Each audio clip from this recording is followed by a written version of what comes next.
You're listening to the Packernet Podcast Network.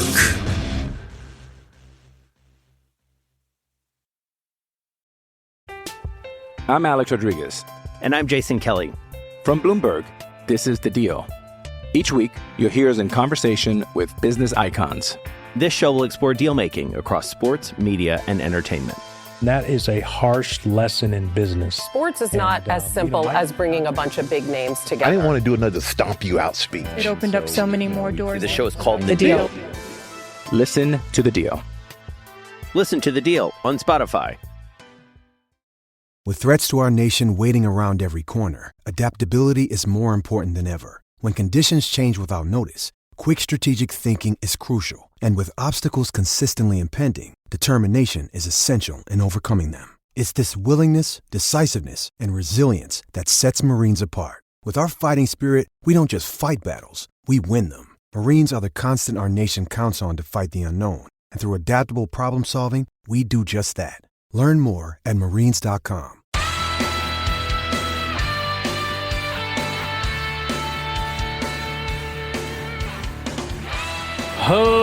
Ladies and gentlemen, welcome once again to the Packernet Podcast. I am your host and resident panelist, as always, Ryan Schlip. Check us out online, packernet.com. Find me on Twitter, pack_dada. Well, got a couple things I want to get off my chest. Different little things we got to talk about. Guess we can start with this. Packers waived Therick Pitts from IR with an injury settlement. There you go. News of the day. Other random little tidbits. Peyton Manning was seen taking a photo with Jordan Love. This is only really relevant because there was some news that last time Peyton was in Green Bay, you know, there were a lot of questions about, is this the quarterback series or whatever? And the answer was, no, this is about a different project. And, I mean, I basically had two thoughts at that time. Number one, might just be lying, which could still be the case. Number two, what's that different project? Either way, hopefully we'll be getting an answer sometime in the next few months here, because Peyton Manning, it just, why would he be in Green Bay? What is he doing? Like the second everybody shows up back to their teams, Peyton Manning hops on a flight to Green Bay to meet with Jordan Love. This wasn't just some random, like, hey, we ran into each other, let's take a picture. So something's going down, and I'm excited about it. Then there was this, which is just, this is Terry and Arnold talking to, I don't know, some podcast about, it's called Next Round, about the pick and some of the process, and here's one of the things he had to say. So the Raiders coach, they called me after the draft. They were like, you know, we actually had a coin toss between you and Brock Bowers and landed on him. I was like, oh, wow. And then all right, that's enough. The Raiders are trying to choose between Terry and Arnold and Brock Bowers. And so they tossed a coin. I don't know the last time I had respect for the Raiders, if ever. And I understand that people could probably defend this like, well, you know, you got them 50-50 on your board. You got a split room. Like, what you got to make a decision. What are you going to do? Let me put it this way. If I'm working at a place as, let's say, a scout or whatever, and the GM decides we're going to make this decision by flipping a coin, I'm probably going to want to get out of there and find somewhere else to go. That's how your GM is going to handle this situation. All these months of preparation, hours and hours and hours. We haven't seen our families. And the first round pick, we're not talking seventh round, the first round pick comes down to a coin toss. How do you put in all this work and you haven't worked out a scenario where Terry and Arnold and Brock Bowers are both on the board and you have an answer for that? You don't know what to do, so you flip a coin? You suck. I mean, the whole last month is like working scenarios. This one never came up. You never thought about it. Like, what are we going to do? Who would we rather have, Terry and Arnold or Brock Bowers? You haven't discussed that? It's the first round. It's the first half of the first round. This is like the first series of football, man. These plays should be scripted. This should be automatic. This should be easy. You know who you're taking. We're taking this person. If they're not there, we're taking this person. You don't need to get down into the, like, You don't even need to be working hard to figure out who you should take, this guy or that guy, until you get into the later rounds. And even then, you don't bust out a freaking coin. It makes you look stupid. The other interesting note is the fact that Terrion Arnold got drafted at 24, where Brock Bowers went 13, which essentially is to say, it's not necessarily that the NFL valued Terrion Arnold at 24. The Raiders didn't. For all we know, the Broncos and the Jets and the Vikings and the Bears and the Falcons and the Titans, all these teams might have had him a lot higher. And then some of the other teams after, it might also come down to coin flips for them too, hopefully not literally. Now, with that said, it's also entirely possible that most of the NFL did have Terrion Arnold a little bit later, and the Raiders are just complete morons. And, take your pick of examples. You feel free to borrow the coin flip one if you like. Man, especially taking, it comes down to a corner or a tight end. Do we need a coin? Shouldn't it be the corner? That's an easy one, isn't it? How many tight ends taken in this range have been a good decision? I don't understand, man. You can't tell me we've got Terrion Arnold and Brock Bowers on the same tier and we can't decide what to do. Take the corner. Ay, man. In other news, Rashee Rice under investigation for allegedly hitting a photographer at a nightclub Monday night. Bring this up for a couple reasons. Two things kind of came up here, both of them having kind of to do with some notes from Go Long. You know how we read through some of the scouts and what they have to say, and I appreciate it because it's brutally honest and they say things that a lot of people say you shouldn't say. And both of those things come into play here that I want to talk about. Aaron Nagler posted this. He said, sometimes the anonymous scouts are onto something. Rashee Rice, wide receiver, Southern Methodist, has the size, 6'1.5", 205, speed, 4.42, athletic ability, blah, blah, blah, blah, blah, to be a high draft choice. At least one team, however, has removed him from its draft board because of behavioral issues. Quote, he's talented, but not a good dude, one personnel director said. So this just kind of comes back to a couple different things. Number one, these things matter. And we're starting to see that more and more as more of these types of stories like Rashee Rice come out. He just seems to be another guy that can't seem to get out of trouble. And when you do some background and see he's just not a good person, not he's made some mistakes, he's basically a bad person.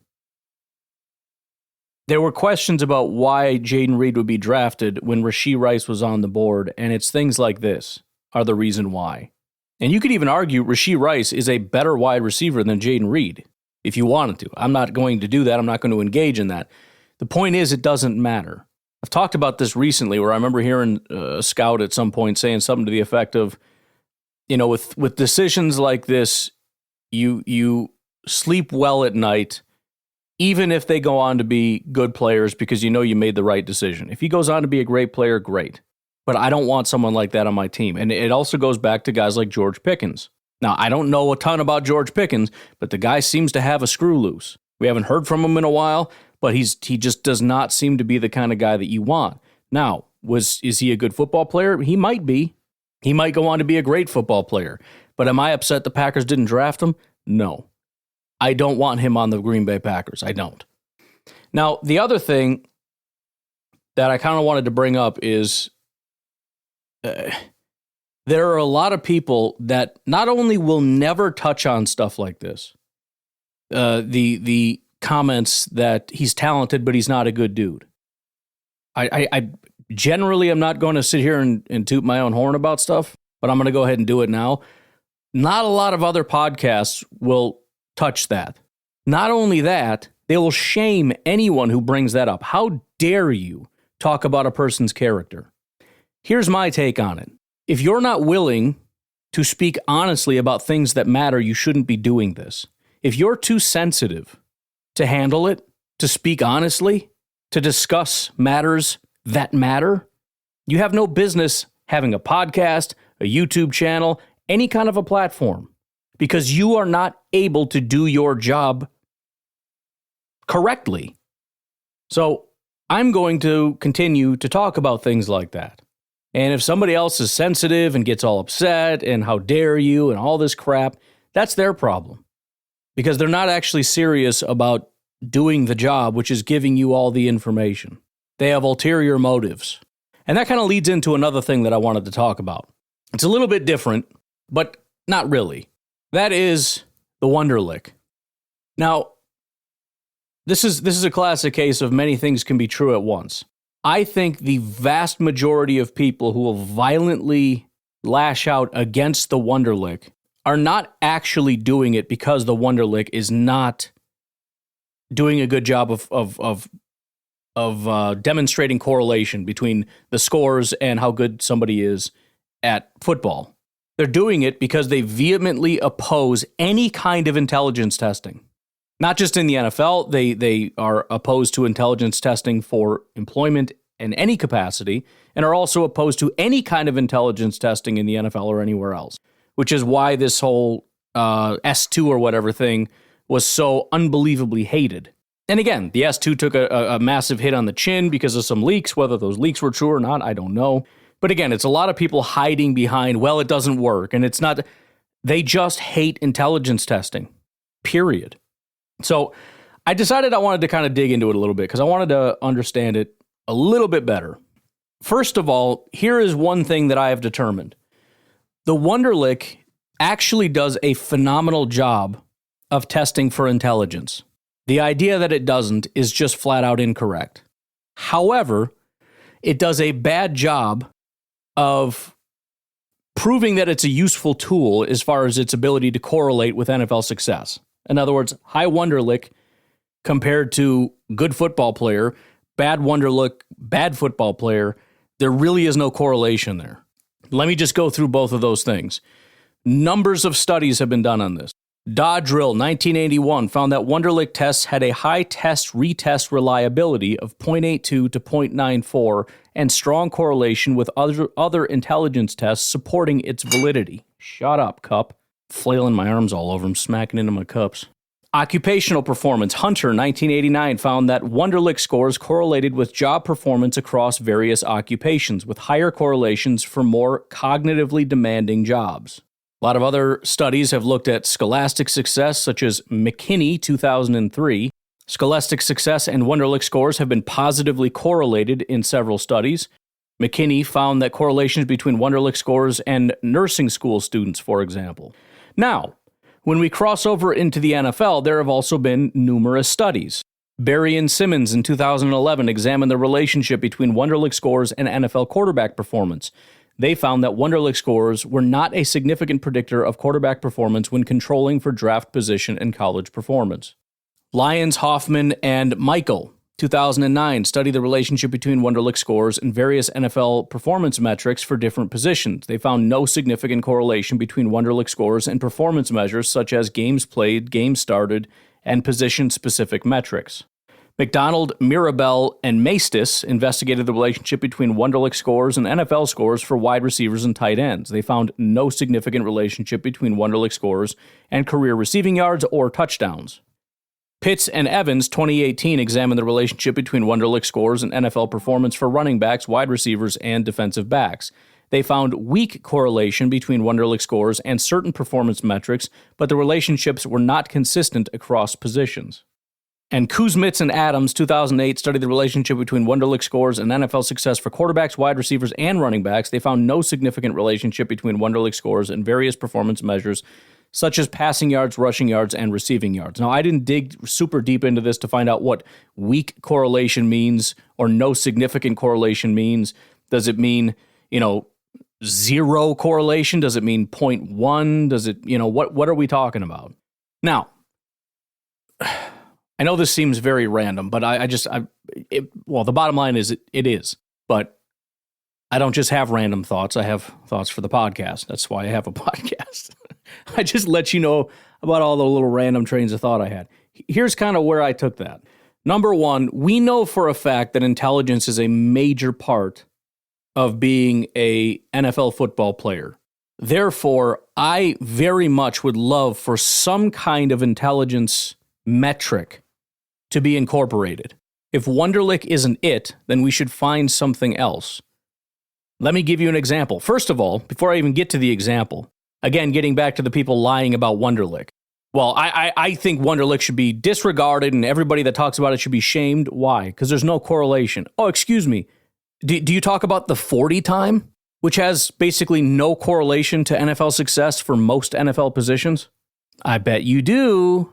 I bet you do. So let's not pretend that because there's no correlation, we should ban it and shame anyone that talks about it. Because if that was the case, we should ban the combine and shame anyone who even thinks about it. I just wish people would be freaking honest. Just say it offends my sensibilities and I can't handle it and I don't like it because I find it icky. Just be honest. Stop hiding behind, well, there's no correlation. Okay, so can we use a different intelligence test if there is a correlation? You know what the answer is going to be? No. They're lying. Anyways, we've already started doing this with things like speed, right? 40 time is useless. There's almost no correlation with pretty much any position. I think running back was one of the few that had some level of correlation, although all of them were relatively low. But then we started looking at, for example, well, what is there? The flying 20, right? A lot of teams like the flying 20. There's the gauntlet drill and people's looking at miles per hour while doing football actions. There was even somebody else showing how one guy ran in a very straight line while other person was kind of weaving toward the ball every time. Using certain things like this. And then let's rerun it. What is the correlation for wide receivers in 40 time? 0.01. Cool, so no correlation. What is the correlation between miles per hour through the gauntlet and NFL success for wide receivers? Is it 0.25? Is it 0.3? Is it 0? What is it? I like data. I love good data. And I just want to find it. And if you're not interested in that, just go away. Just go away. Don't talk to me. Don't try to enter the discussion with your nonsense. I want to talk to people that are interested. Let's talk. Let's find something. Now, I do know there are other tests out there. I don't know their efficacy. I'm guessing not very because they're not on the forefront. Maybe teams employ these behind the scenes. Obviously, again, I don't even know. Is it called S2? It was in and out of the league so fast I forgot the name of it. But there are other tests, such as the AIQ, Athletic Intelligence Quotient. And apparently he does, this is a guy by the name of Scott Goldman, and he does work with several NFL teams. The tests measure cognitive abilities such as visual processing, reaction time, and decision-making that are relevant to sports performance. Because, look, there's also a question of why wouldn't this test correlate to NFL success? And I think there's the biggest thing is it just kind of gets shrunk out of the way by all the other metrics. When you just look at athletic ability for one, and then the fact that it, number one, doesn't really address NFL-specific intelligence, and then on top of that, the fact that most of these people, because they played college football, already have a baseline, relatively high NFL caliber intelligence. I'm guessing that already has something to do with it, but I would still like to find a way to make this work, because pretending that intelligence does not affect NFL players' ability to be good or bad is stupid. But anyways, apparently the Miami Dolphins and Kansas City Chiefs are two teams that are known to use AIQ. Another tool that is used by some NFL teams is called PAT, Player Assessment Tool. It's a psychological assessment developed by Troutwine and Associates. Measures various personality traits and mental skills that are thought to be important for football success, such as motivation, competitiveness, and mental toughness.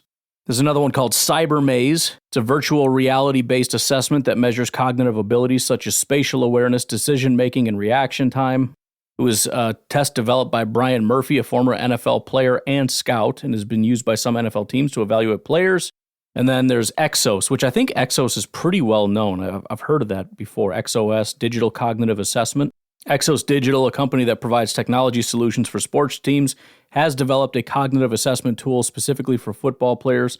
The tool measures various cognitive abilities such as memory, processing speed, and decision-making, and provides teams with detailed reports on players' cognitive strengths and weaknesses. I think the bottom line is I'm just kind of done with the way that we've done stuff. I'm getting kind of greedy now that new data, new technology is coming out. We look at, I can't get through a single podcast without talking about AI, but let's be completely honest. Look how rapidly it's developing. Now, I understand that's a separate thing, but the technology is severely lagging in these areas, such as the NFL, and it's become more of a circus of a performance, the whole combine thing, than anything else. I want new and better data. Show us the miles per hour. Give me all of that data. Let me play with it. Let somebody that has these abilities go play with these numbers. And I also want intelligence brought into the fold. Now, if you don't want that to be public, whatever. I know if a guy is short, fat, and can't jump, but I guess I can't know if he didn't perform well on a cognitive test, but whatever. Check out fatty stubby arms over there, huh? Hey, how'd he do on that intelligence test? Whoa! What are you trying to say about fatty stubby arms? You better just chill, bro. You know what I mean? Anyways, I found that interesting and informative, and wanted to kind of get all that off my chest, so there we go. When we come back after the break, I also would like to dig into, a couple other random things, and then a scathing article by Cliff Crystal that is catching a lot of people's attention, which I both appreciate and also want to argue with, because you know how I am. I got to argue with everybody about everything. We'll take a break. We'll be right back. We all have smartphones, and we all know they're pretty amazing, but they also can be amazingly distracting, especially when we're around other people. So US Cellular wants us to reset our relationship with our phones by putting down our phones for $5. That's right, a company that sells phones wants us to put down our phones. And to see what we find, learn more at uscellular.com/built for us. In the hobby, it's not easy being a fan of ripping packs or repacks. We get all hyped up thinking we're going to get some high-value Jordan Love card, but with zero transparency on available cards and hit rates, it's all just a shot in the dark. Until now, introducing slab packs from arenaclub.com, the only repack that provides real value, a complete view on all possible cards, and clear hit rates for each one. Now when I buy slab packs on Arena Club, it finally feels like I know what I'm getting. And honestly, the best thing for me and my son is the fact that we're kind of novices into this. When I walk into a card shop with my son, and a card says it costs $40, kind of just taking his word for it that that's a good value. So I appreciate the transparency on grading, as well as just getting excited about seeing what you could potentially get. Right now, you can get 10% off your first purchase by going to arenaclub.com/packdaddy. Wow, that's crazy offer. 10% off a $400 slab pack. That's $40 right there. Anyways, that's arenaclub.com/packdaddy for 10% off your first purchase. Hey, it's Kaylee Cuoco for Priceline. Ready to go to your happy place for a happy price? Well, why didn't you say so? Just download the Priceline app right now and save up to 60% on hotels. So whether it's Cousin Kevin's Kazoo Concert in Kansas City, go Kevin, or Becky's Bachelorette Bash in Bermuda, you never have to miss a trip ever again. So download the Priceline app today. Your savings are waiting. Go to your happy place for a happy price. Go to your happy price, Priceline. I'm Alex Rodriguez. And I'm Jason Kelly. From Bloomberg, this is The Deal. Each week, you'll hear us in conversation with business icons. This show will explore deal-making across sports, media, and entertainment. That is a harsh lesson in business. Sports is not as simple as bringing a bunch of big names together. I didn't want to do another stomp you out speech. It opened up so many more doors. The show is called The Deal. Listen to The Deal. Listen to The Deal on Spotify. All right, first up, another little interesting thing here. Seth Walder posted this. This is, I believe it's from an article from Over the Cap. They were kind of analyzing some of the, after the fact, the, compensatory picks. I want to read this little paragraph here.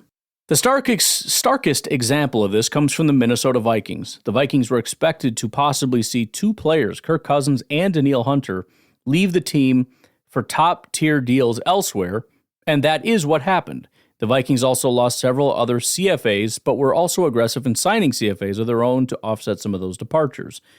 Nonetheless, they had at least balanced this to where the third rounders for both Cousins and Hunter leaving were on the board, until they signed Shaquille Griffin to a 1-year, $4.55 million contract, leaving the Vikings with a net loss of only one CFA, giving the formula no choice but to cancel out Hunter's contract with Griffin's.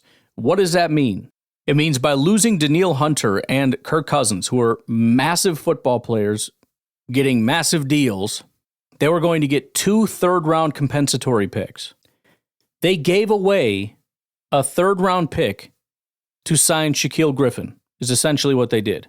Shaquille Griffin just got a 1-year, $4.55 million deal. And he's not a good football player, and he doesn't matter. He's not going to have an impact. But they also gave up a third-round pick. So here's the bottom line. Either, number one, they made the decision to give up a third-round pick to sign Shaquille Griffin, which should get Kwesi fired. Or more likely, they didn't realize that by signing Shaquille Griffin, it would cross off their third-round compensatory pick for Hunter.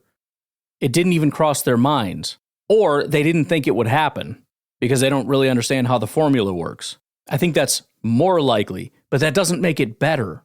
You accidentally gave up a third-round pick because you don't understand how this stuff works? It goes on to say, now, it's fine for a team to conclude that signing a player now is better than getting a comp pick later. That's nonsense. But adding to the intrigue are multiple reports to say the Vikings expect multiple comp picks to offset the trade-ups they made in the draft. Like all humans, I am fallible, and it's possible that I missed an additional CFA that departed. Another possibility is that the Vikings, like many, expected Dalton Risner to sign a contract before the draft, but inevitably, this is the second straight season he has failed to do so. But as I see it now, the best chance the Vikings could have to get Hunter's third is if Ali Udoh starts the whole season on the offensive line for the Saints. Even more daunting would be if Josh Dobbs somehow starts the season for the 49ers. So, this is just stupidity. This just feels reckless and sloppy. And I'm happy about it. It's another article by the Draft Network, 3 teams that should trade for Jonathan Allen. According to recent reports from ESPN, executives around the NFL wonder if Washington Commanders will consider trading defensive tackle Jonathan Allen. Couple things. First of all, no idea how serious this actually is. Probably not very, but it could be. They traded away pretty much everybody else on that defense. Number 2, would it make sense for the Packers to do it? The answer is always yes, depending on the price. There is a number at which it makes sense. There is a number at which it does not. And by number, I'm also including draft picks. And yes, believe it or not, I am willing to give up draft compensation if the price is right. I'm just probably much more stingy than, I'm always probably going to be unhappy with the compensation. But sure, the answer is yes. The Packers would absolutely benefit from adding a guy like Jonathan Allen. The other interesting thing, though, is the number 1 name on this list, the Chicago Bears. The Bears had the ability 2 years ago to add the top defensive tackle in the draft, one of the better defensive tackles in the NFL right now. And 2 years later, with God knows how many early top 100 picks they've had, with all the money they've thrown all around the NFL to sign players at all these different positions, they are still one of the neediest teams in the entire NFL for defensive tackle. How do you do that? How do you do that? Chicago and Minnesota, you both suck a lot at your jobs. How do you not have a defensive tackle? Because you know what? They're right. Chicago, it would make sense, especially since they don't like picks anyways. So they should, and I would endorse it. They should. They should go out and get Jonathan Allen. They should give up a second-round pick and go get Jonathan Allen so that everybody can talk about what it's the greatest offseason I've ever seen. And then in 2 years, they have no picks, they have no players. Jonathan Allen and Keenan Allen and all the Allens are gone. Everybody's gone. Everything sucks. They got no picks. They got no money. They're stupid because they went all in Caleb's rookie year. So dumb. You're so dumb. All right, back to the Packers real quick. Joel Corey, CBS.com Agents Take. Why Packers Jordan Love has a case to become NFL's highest paid player with a potential extension. Now, this was brought up last night, 2 nights ago, whenever it was. But the discussion about Jordan Love and the contract and how much he should get paid. So here is an additional train of thought on that. There's a school of thought that Love doesn't have enough of a track record for the Packers to make a massive financial commitment to him. Rodgers had a smaller body of work when he was given his first veteran contract. The Packers signed Rodgers to a 5-year extension averaging $12.7 million per year, 7 games into his 4th season. His first year as a starter at the beginning of November in 2008. The deal made Rodgers the NFL's 4th or 5th highest paid player, depending on the interpretation. Rodgers was 4th behind Carson Palmer, Ben Roethlisberger, and Peyton Manning's respective deals with the Cincinnati Bengals, Pittsburgh Steelers, and Indianapolis Colts, averaging 16.1, 14.6, and $14 million per year, provided Michael Vick is excluded. Love and Rodgers were comparable statistically in their 4th NFL season, which is highlighted in the following chart, which you can't see. The biggest difference is Love took a major step forward over the second half of the 2023 season that translated into team success. He completed 70.3% of his passes for 2,150 yards and 18 touchdowns and just one pick to post a 112.7 passer rating, while the Packers went 6-2 to secure a playoff berth. Based on the precedent set with a young Rodgers, the Packers should at least be willing to make Love the NFL's fourth or fifth highest paid player. At a minimum, Love should be in the $48.5 million to $49 million per year neighborhood by approximately the midpoint of the league's fourth and fifth highest paid player. Eagles quarterback Jalen Hurts is currently fourth in the NFL salary hierarchy. He received a 5-year, $255 million extension, averaging $51 million per year, that briefly made him the league's highest paid player in April 2023. The deal is worth as much as $270 million because the salary escalators. There are $180 million in overall guarantees, of which $110 million was fully guaranteed at signing. Skipping down a little bit after talking about Pat Mahomes and his deal, it says the Packers have demonstrated a comfort with paying a starting quarterback $50 million per year. That was the average yearly salary of the final deal Rodgers signed with the Packers in March of 2022. Rodgers became the NFL's first $50 million per year, with a contract widely considered to be $150 million over 3 years. Obviously, that contract was very much up for debate, and I think still is. I know we looked at the total numbers of it, and it was unbelievable as far as what the Packers actually paid and what they got. I think it was actually worse than $150, but we'll just call it $150 over 3 years. It wouldn't be surprising for Love's camp to not only target more than this deal, but to insist that their client becomes the league's highest paid player, like Rodgers. The Packers will surely push back on this idea, noting that Rodgers was coming off back-to-back NFL MVP seasons when he received the deal. Love's case could be bolstered because as a first-year starter, he outperformed Rodgers during his last season in Green Bay. The chart below outlines that. You don't need me to outline that for you. You know very well that Jordan Love last year was better than Rodgers 2 years ago. Skipping down a little bit, it says Gutekunst didn't do himself any favors with his praise of Love in his recent Sirius XM NFL radio interview. The Packers general manager said, certainly he, meaning Love, played at a very, very high level in the second half of last year, and I think the sky's the limit for him. Statements like that are music to an agent's ears. Love's camp will surely attempt to monetize Gutekunst's complimentary words. For example, a position could be taken that since Love is just scratching the surface of his talent where his best football is ahead of him, the sky should be the limit for his compensation. Now, I think that's pretty flimsy, although it would be an uncomfortable position to take. I'm assuming Jordan Love is not in the room anyways. I'm simply talking to the agent and saying, I'm praising my player on the radio. That's coach speak. That's not going to be a part of these discussions. Don't be stupid. Says Bengals quarterback Joe Burrow is the current NFL salary standard bearer. He signed a 5-year, $275 million extension, averaging $55 million per year last September, right before the start of the 2023 regular season. The deal is worth up to $281.25 million, thanks to a $1.25 million of annual incentives in the extension years. Burrow has $219 million of salary guarantees, in which $146.51 million was fully guaranteed at signing. Says the NFL pay scale was dramatically reset on each of Rodgers' last 3 contracts with the Packers. The smallest increase was in 2013 when Rodgers' $22 million per year was 9.45% more than Baltimore Ravens quarterback Joe Flacco's $20.1 million per year. Even if the Packers were amendable to Love becoming the league's highest paid player, a similar increase would surely be a bridge too far. The Packers would be making Love the first NFL $60 million per year player.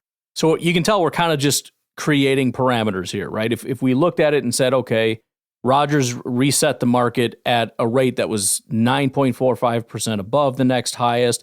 If we did that, it would be 60. That's probably too high.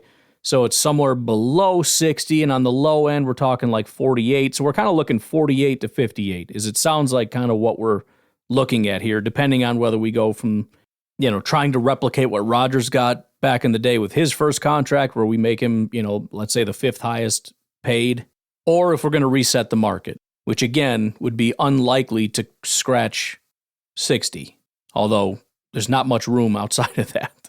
Joe Burrow's at 55, so. He goes on to talk about time is on Love's side. Packers are usually proactive in getting contract extensions done with core players, which Love certainly is. His best deal may come by waiting to see if there are any new developments in the quarterback market before training camp opens in late July or the start of the regular season. The game changer would be Prescott getting something done with the Cowboys. It's conceivable that Prescott could become the NFL's first $60 million per year player. By the way, I hadn't considered that. For that reason, you need to get something done sooner than later. Because even if you don't view that as being necessarily relevant, if you're still going from the perspective of, everything's based on the scale, right? So you can say, well, we're not paying him 60, we're not paying him the top, right? But you're still paying him based on what the top is. And if the top is 55 compared to 60, that makes a huge difference in, your negotiations with Jordan Love and his agent. Like if you want to make the case, we're docking at 10% because he's only done this or that or the other. Well, again, it makes a big difference. That's a $5 million jump. So if we see a deal get done with Dak that cracks 60, Jordan's probably going to get more money as a result of that. It goes on to say Tua's potential contract extension with the Miami Dolphins could have the most relevance to Love's situation. The Dolphins are seemingly prepared to make Tua one of the league's highest paid players after letting defensive tackle Christian Wilkins leave on the open market. Love's fellow 2020 first-round pick is also represented by Athletes First. These deals will probably get done in an order that's advantageous for Athletes First. Presumably, whichever of these two quarterbacks signs will likely serve as the salary floor for the other. It's kind of an interesting way to think about it. If you think about it, would you really want to get Jordan Love done first? Because if you negotiate with Jordan Love and the Packers, and you sign a $48 million contract, and then you try to go back to Miami and try to get him 60, they're going to say, Jordan just got 48, why would I give you 60? However, if you can talk to Miami and get, let's say, 56, 57, 58, you just reset the market on one of your quarterbacks, and you just help negotiations with the other one. So it kind of makes sense to me anyways that Athletes First would be in a position where they really want to get the big ones done first. I don't know who represents Dak, but if I'm Athletes First, I'm going to sit on my hands, wait for Dak to get 60, then I'm going to go back to Miami and I'm going to say, hey, Dak got 60, we want 60, or, if you think you get more, fine, but otherwise we're not taking less than 60. Then you get, say, you get Tua pumped up from, what they were probably originally looking at, which was maybe above 55, to now we want 60. So you got an increase for him. And now you go take those two things and say, we got two more. So now the fifth highest is who? Or the fourth highest. Now the fourth highest, instead of being like 48, is what, 53? Something like that, 52? Okay, we'll take 51 for Jordan then. Or 52 or whatever. So it may be in the Packers' interest to push this a little bit. But because, as the article says, time is on their side, we'll push it if you want. But we're going to be playing hardball until these other contracts get done. So if the Packers want it done early, they may have to just come to the table and say, let's just do 52 or whatever. I don't know. Moving on, it talks about the contract structure. It says Love should want to give up no more than 4 new years in his contract. This would allow him the best position for the expedited significant salary cap growth in the coming years. So this is another thing I talked about where you want security, but you also want to be able to capitalize on the next big bump. You don't want a 7-year contract, when other guys are getting seriously like $80 million contract and you're sitting here with a $50 million contract. If in the next 2 to 3 years there's going to be massive salary cap bumps, you want to be the guy getting the $70 million contract in 4 years. So again, it's kind of a weird balance where you don't want like a 1-year deal, but you don't want a 5-year deal. Somewhere in there is the sweet spot. It goes on to say, thanks to the latest media right deals reportedly worth $113 billion over 11 years and an influx of gambling revenue. So over 11 years, you're going to have $113 billion pumped into the NFL, a portion of that going towards salary cap growth. On top of that, every year you have gambling revenues also being pumped into the NFL, which is going to pump up the salary cap. It goes on to say that might not be possible after the development at the top of the quarterback market last year. Giving up 5 new years became the norm. Burrow, Herbert, and Hurts each signed 5-year extensions in which their respective contracts added 5 new years. Jackson's rookie contract had expired when he signed for 5 years. It says the Packers will almost surely have to make a major structural accommodation to Love that was consistently done for Rodgers in order to consummate a deal. Generally, Green Bay is in the dark ages when it comes to structuring contracts for veteran players. The only guaranteed money in Green Bay veteran contracts is a signing bonus and or roster bonus payable within a few days of signing. The bigger deals contain an unsecured third or fifth day of the league year's roster bonus in the second and third years. The roster bonuses are supposed to be substitutes for additional contract guarantees. The overall guarantees in Packers contracts are less than comparable deals on other teams. Goes on to then talk about how complicated Rodgers' contract was, which is kind of funny because you look at it, it's like the Packers use a very simplistic way of signing guys, right? You get two kinds of guarantees, I guess, but mostly just one, right? We hand you a big check and we go, there's your guarantee, bud. It's in your bank now. That's it. That and the salary cap is going to guarantee that we won't be able to cut you for a couple years because we won't be able to take on that big salary cap hit. But you better save that money because that's all you're getting from us, aside from your very low salary over the next couple years, assuming you're even here. And then on the other side, Aaron Rodgers' contract is one of the more complicated contracts anybody's ever seen. I'll be honest, I don't fully understand why it would need to be different. I didn't really catch that as to why they believe it needs to be. But whatever, it is what it is. Maybe it'll have more salary guarantees or something. It also does talk about something that it ends with this, which I would hate to even bring up, but it is worth mentioning, I suppose. It says, barring a major regression this upcoming season, Love would be destined for a franchise tag in 2025 if he plays out his contract. So without delving too much into this, there is a scenario in which the discussions don't necessarily come together. And listen, if we know Brian Gutekunst as we do, we know that he's very unflinching. And as much as they may want to try to hold something over Gutekunst and say, well, if you don't, Gutekunst has his own nuclear option. He always has something in his back pocket, and this would be it. We have you for all of 2024, and we have you for all of 2025 if we decide to franchise tag you. We have you for 2 more years before we have to do anything. We'd like to get a deal done now. If you don't want to, you want to screw around for 2 years and risk it, you go ahead. So we'll see. I'm hoping to get some kind of news on this, even if it's not, hey, here's what the deal is, something along the lines of things are going well or things are not going well. You know, usually there's some kind of drama popping up about something. I would be kind of surprised if this doesn't just get done. It feels like it would be relatively straightforward. I know it's a little bit weird, but they got it done with Rodgers. I don't know why they wouldn't be able to get it done with Jordan, but at least let me know what's going on. All right, let's take a break. We'll come back, and I want to get into this Cliff Crystal article. We'll be right back. Have you ever experienced turbulence on a flight and wondered why? And you can see all the terrain around you. You've got no issue with visibility or anything? No, everything's peachy. Maybe you've sat on the tarmac for hours wondering why your plane isn't moving. Well, we're outside here. They're saying the ramp is closed. They won't let us park because of Air Force One. Listen in on the conversations between pilots and air traffic controllers on the Air Traffic Out of Control podcast. 510 Whiskey declaring an emergency. There's smoke in the cabin. I need to make a landing right now on 31 left. We have the most interesting, wild, and funny ATC recordings you will ever hear. Check out Air Traffic Out of Control wherever you listen to your favorite podcasts.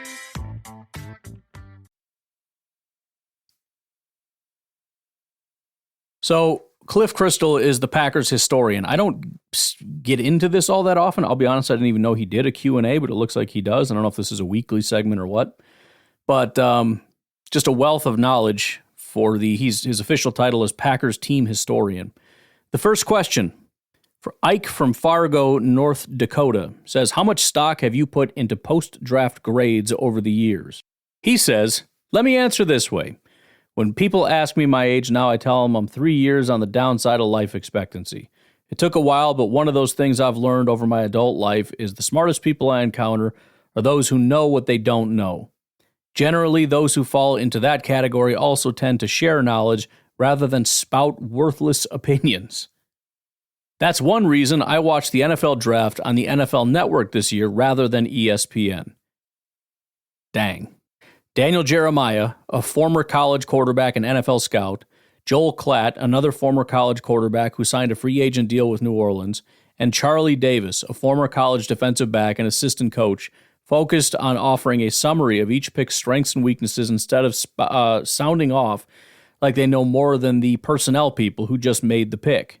He goes on to say, also fresh in my memory was ESPN's instant assessment of the 2023 NFL Draft. Mel Kiper's list of the 5 teams with the most head-scratching drafts last year was headed by Detroit. Also on the list was Houston. Now, let me start off with Houston here. I got to skip the Detroit one because I got something else in mind for that. It says, this was Kiper's offerings on the Texans' selections. In a vacuum, I love the prospects they added. Yes, Stroud is my third-ranked passer, but I had him at number 5 overall on my big board. He was just behind Will Levis in my position rankings. Will Anderson had outstanding sack production in college and can rack up 10 sacks per season. The reason I wrote in a vacuum there is because of the haul Houston had to send to move up. This is a roster that needs a ton of help. So are we sure that the 2024 first-rounder won't end up in the top 5 again? Houston no longer has a second-round pick in this draft. He says, if you went to a stockbroker with a spare $10,000 to invest and got that kind of results, would you turn to that person again the next year for another $10,000? In other words, how silly does that sound today? And I think that's fair and good for him. I love when somebody else just starts digging into this nonsense. However, Cliff, I do want to push back a little bit on the Detroit part. Let me get into that here. Actually, let me just continue and then I'll double back. He says, based on rookie returns, the Texans and Lions certainly had 2 of the best drafts last year. In fact, I'd argue they had the 2 best based on overall improvement as a team and how much of it could be attributed to their draft picks. The Texans shot up from 3-13-1 to 10-7, finished and a division title. The Lions leaped from 9-8 to 12-5 and also a division championship. Stroud and Anderson were the offensive and defensive rookies of the year, respectively. Gibbs and the Lions' second-round pick, tight end Sam Laporta, were 2 of the other six rookies of the year finalists. Then going back up to the top, here's what he didn't like about what Kiper had to say about Detroit. Quote, I thought I would like the Lions class when they traded down at 6, but I just don't get these 2 choices. Let's start with Gibbs, a multi-dimensional player who racked up receptions for the Crimson Tide. Look who else was on the board at 12, though. One of the cornerbacks, Christian Gonzalez, and Emmanuel Forbes or Deontay Banks or edge rusher Nolan Smith made more sense to me. Yes, Detroit had a bunch more picks on day 2, but it could have found a running back here instead of 12. As for Campbell, it's a reach 40 spots in my rankings. He's the 3rd-ranked inside linebacker. I thought he'd go middle of the 2nd round. Instead, we talk positional value. Both of these positions are not generally prioritized in the 1st round. So this is the very definition of head-scratching. Okay, couple things here. Number 1, I agree. Texans' assessment was wrong. Mel Kiper spouting off, whatever. It's his job. What do you want him to do, I guess? First of all, that assessment of the Detroit Lions is almost entirely correct. The only thing not correct would be the part where he says my assessment, because it's an opinion. It's not a factual thing. But Gibbs is a multidimensional player who racked up receptions for the Crimson Tide. And you do have to look at the other guys that were on the board who have better positional value, like Christian Gonzalez. And yes, they could have found different running backs in later rounds. And yes, Jack Campbell is a linebacker, which is low on the positional value hierarchy. These things aren't debatable. And they certainly are head-scratching. There's no question about that.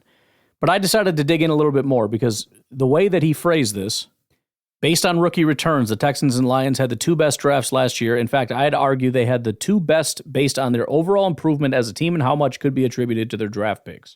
I decided to look into it a little bit. I went over to SIS. I wanted to use points above replacement. The problem with points above replacement, although it would be a lot easier and we could just do the whole NFL and it'd be a piece of cake, and I might just do that anyways for fun.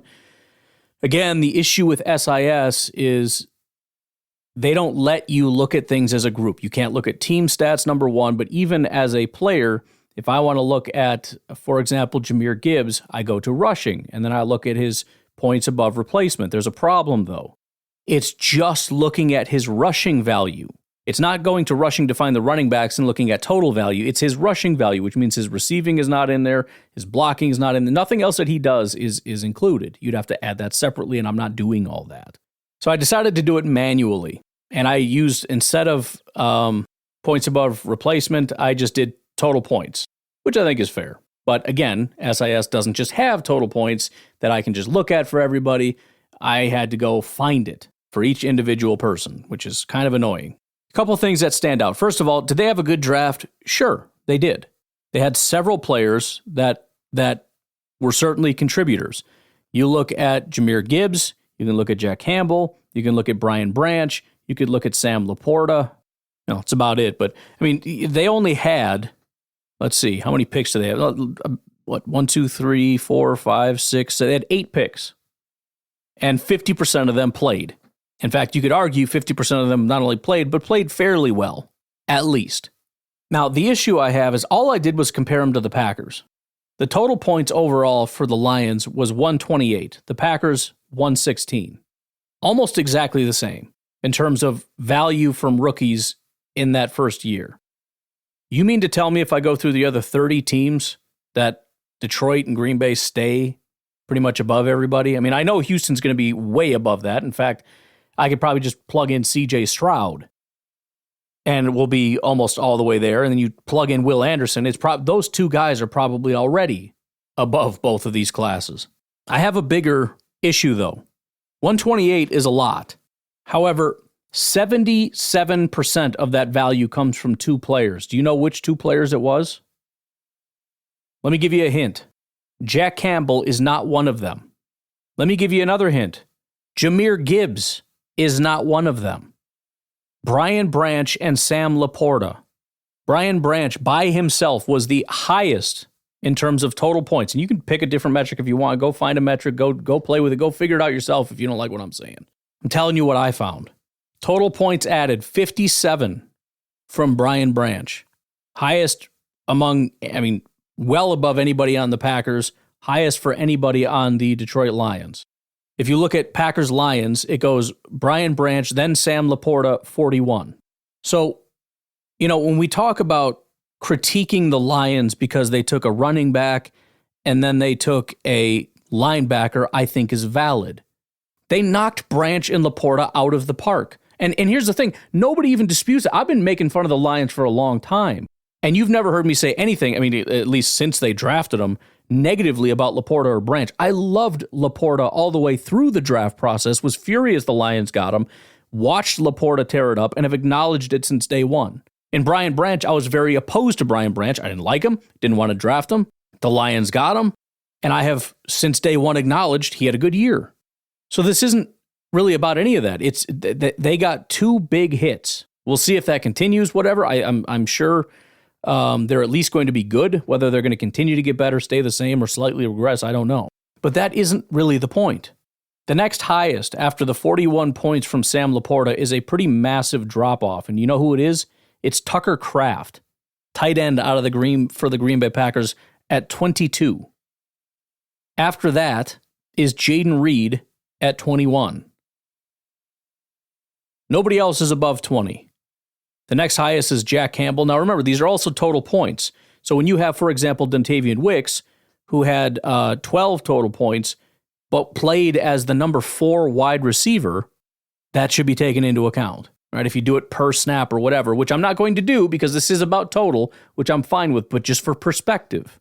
Here's the other thing, though. You know who else was higher than Jahmyr Gibbs? Dontavian Wicks was, our number 4 wide receiver. Carrington Valentine was. Carl Brooks was. And Anthony Johnson was tied. Lucas Van Ness was actually lower. He had 9 points compared to Jahmyr Gibbs' 10. However, I want to hammer on that for a second because you can look at that and go, see, how can you make fun of the Lions when they draft a guy with 10 points and 17 points and you draft a pass rusher with 9? Shouldn't you be mocking the Packers? Well, you could. You certainly could. You could mock the lack of production from the first-round pick compared to the Lions if you wanted to just look at it from that perspective. However, let's acknowledge a couple things. Number 1, RB1 compared to Edge 3. Number 2, kind of goes hand in hand with that, snap counts. Lucas Van Ness didn't get on the field very much. Jahmyr Gibbs was on the field a lot. And number 3, Jahmyr Gibbs was seen as having a very good year. Lucas Van Ness was seen as having basically a redshirt year. It was not very good, but most people assume it's going to get a little bit better. How much better, I don't know. But the bottom line is, nobody really expects Jahmyr Gibbs to get significantly better than what he did last year. So what's his ceiling? 15 points? There's almost no doubt in my mind that Lucas Van Ness over the next 4 or 5 years is going to blow Jahmyr Gibbs out of the water in terms of value provided to this team, and that's as a probably number 2 to 3 pass rusher over that period of time. He'll be number 3 again this year, presumably. We'll see how it goes, and then maybe number 2 by next year, and probably will never surpass Rashawn Gary until he's gone, which I don't think is going to be for a while, unless Rashawn just continues to not play well. But the value brought by Jahmyr Gibbs is low, and it cannot get very high because he's a running back. This is established. This is the whole problem with running backs. It's not that running backs don't usually pan out. That has nothing to do with it. It's that even really good running backs do not have the upside to provide value to a football team. Christian Gonzalez played in 4 games. Do you know how many total points he accumulated in 4 games? 15. 15. He had 50% more points in 4 games than Jahmyr Gibbs had in a whole season. It was a bad decision. Jack Campbell was a bad decision. They made 2 very good picks. Congratulations. But when your process is that flawed, unless we just assume that they're just going to continually get these, stud football players that they're just going to get, I don't want to call it lucky because we'll assume that they're just super gifted in evaluating talent, which is how they were able to find Laporta and Branch. But I just see flawed process. And again, Gibbs and Campbell were bad picks. These are guys that were on the field the entire year and did not produce a ton. Even Campbell, you look at his 17, that's not terrible, right? But compared to who? Again, Dontavian Wicks, give him a whole year and what happens? Jaden Reed. I mean, he was mostly out there for the year. He had 21 total points. He outperformed Jack Campbell in value. Dontavian Wicks, 12. What did he get? 50% of normal? Luke Musgrave missed everything. He accumulated half of his value. Tucker Kraft passed him. He didn't even hardly do anything. Anthony Johnson was not good and didn't play very much. He accumulated 10 points. I mean, come on, man. Carl Brooks was at 11. Carl Brooks is like, what, DT4? Carrington Valentine almost produced as much value as Jack Campbell. And he's a guy, I know the fan base doesn't necessarily agree, and maybe the Packers don't, but he's a guy that, I mean, let's be honest, ideally, he's getting replaced, and he probably will not be our starting corner this year. Because a very unproven player who's had a severe injury history is just going to waltz in and take his job. So did the Lions improve? Yeah, they were on a steady trajectory up to begin with. The vast majority of the value that they had was their pass rusher, Aiden Hutchinson, their quarterback who played out of his mind, one of the best years he's ever had, Amon-Ra St. Brown, and an elite offensive line. To pretend that Jack Campbell and Jahmyr Gibbs somehow propelled them. I mean, come on. I'm sorry, Cliff, but that's nonsense. They had a better running back situation 2 years ago when they had DeAndre Swift and Jamal Williams, who broke the rushing record in Detroit for rushing touchdowns. So I don't think so. I don't think Jahmyr Gibbs and Jack Campbell propelled them to and through the playoffs. Now, do I agree generally that ESPN spouted off about some nonsense? Sure. But this Lions draft, again, they knocked Laporta and Branch out of the park, crushed it. Second round was fantastic. Outside of that, they had 2 picks in the first round. I hate those picks, and you're not going to change my mind on that. In the third round, they took an aged, broke-down quarterback in Hendon Hooker. They took a defensive tackle, Broderick Martin, out of Western Kentucky. He produced 1 point. Tackle Colby Sorsdahl out of William and Mary produced a grand total of 3 points. And then Antoine Green, a wide receiver out of North Carolina, produced -1 points worth of value. Because, yes, you can go negative. He did go on to say that Kuiper also put Green Bay in the worst 5, which is surprising because most people liked Green Bay's draft. But it says that draft yielded more than a half a dozen key contributors, which is fair. Then goes on to trash a bunch of other people who made fun of the Lions draft, which, again, aside from the second round, and everybody's just making fun of the first round. Kuiper and his ESPN cohorts weren't alone in bashing Detroit's draft last year. Remember these headlines? 15th worst value picks in the 2023 NFL Draft, from Lions' Jahmyr Gibbs to 49ers' Jake Moody. That was correct. That's a good take. NFL Draft's most questionable first-round picks, Lions double whip with bewildering choices. The writer then listed Gibbs number 1 and Campbell number 2 as the 2 worst choices in the first round. Probably weren't the worst choices, but they were stupid. Slate by Alex Kirshner. The Lions made the weirdest pick in the NFL Draft. Jahmyr Gibbs is an incredible athlete, but taking him so high strains belief. I think that's a fair pick or a fair statement. PFF's Max Chadwick, 2023 NFL Draft. The 4 biggest reaches in round 1 included Jahmyr Gibbs and Jack Campbell. That's correct. So again, I like what he's doing, but he's really hammering the fact that everybody missed on Detroit, and he used a terrible example because Detroit was wrong for taking Gibbs, and they were wrong for taking Campbell. That's not to say they had a terrible draft, because the second round made up for a lot of sins, but everybody trashing the Lions for taking a running back and a linebacker, they're correct in doing that. And the other thing that's really bad about what he's doing here is he's kind of conflating 2 different things, and he's using the worst kind of example. If you want to say that these post-draft grades are stupid because they're erroneous nonsense based on pretending you actually know how good players are going to be, that's fine. If you want to say, this player was a bad pick because they took him at, 37 and I didn't have him until 125, Jaden Reed would be a great example of that. But using the Lions taking running back and linebacker as an example of bad takes is wrong, because it's foundationally true. That's not to say they can't overcome that and become great players, and that there haven't been linebackers or running backs taken in the first round that teams didn't regret. But there's massive amounts of data that will tell you it's a bad decision. And yes, I'm talking about Quay Walker, who up to this point has not been very good. So he just really picked the worst possible example he could to hammer home that point. He could have just used the Packers, who, as he pointed out, had a half a dozen key contributors, and a lot of people hated it. That would have been great. But saying that, people being bewildered by having 2 first-round picks and using them on a running back and a linebacker as evidence of the NFL draft community just being stupid, that's not stupid. That's correct. That's a correct take. That's a terrible thing to do with a very low probability of being right. And just because they went to the playoffs does not mean that was a good decision, because it wasn't. Campbell was bad by every metric. And Gibbs, although everybody loved him, I'm sorry. Well, I think PFF ranked him 13th. Whoop-de-frickin-do. And we're talking 13th best running back. It's like saying, you got any recommendations for places I can hit up in Milwaukee? Yeah, you should go to this one restaurant. They have the 13th best appetizer. First of all, 13th best. Second of all, appetizer. There's nothing wrong with an appetizer, but what are you talking about? Who gives a crap? They have the 13th best French fries in Milwaukee. Why would I care about that at all? Is that even good? I don't know. Not sure if we're still in the same realm of good anymore. It's like Bears fans bragging about it's the best punter in a decade.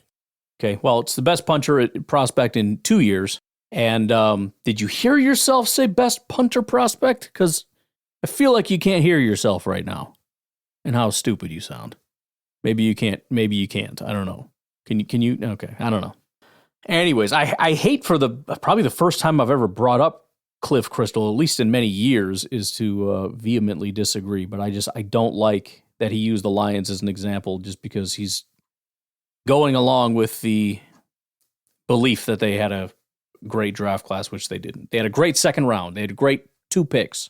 And out of 8 picks, they have 4 contributors to varying degrees. 3 of which you could probably say are good. I would say Campbell is not very good at all. One of them is good, but it's irrelevant because he's a freaking running back. So if you ignore the part about, them all being top 100 picks or whatever, then yeah, great draft, I guess, depending on how you want to phrase it. But either way, you will never convince me that the first round was good, and you will never convince me that draft had anything to do with them going to the playoffs. Give me a break. All right, I'm out of here. You guys have a good rest of your day. I'll talk to you tonight, tomorrow, whatever. Have a good one. Bye-bye. Welcome to the NFL circus. Hold on tight. Packers and Lions battling day and night. Jordan Love's contract.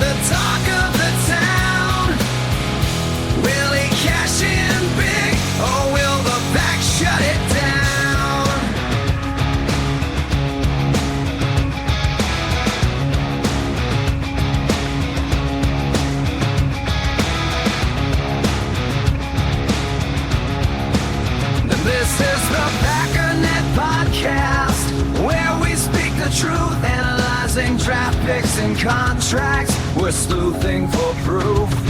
The Raiders flipped coins while the Lions rode the hype. We're here to rock your world with a little snark and spite. The ones themselves at night. Welcome to the NFL circus. Hold on tight. Keep it locked on Packernet for the takes that slay. From Jordan's millions to the draft day games they play, we'll give it to you straight with a razor sharp wit. Packernet for life will never come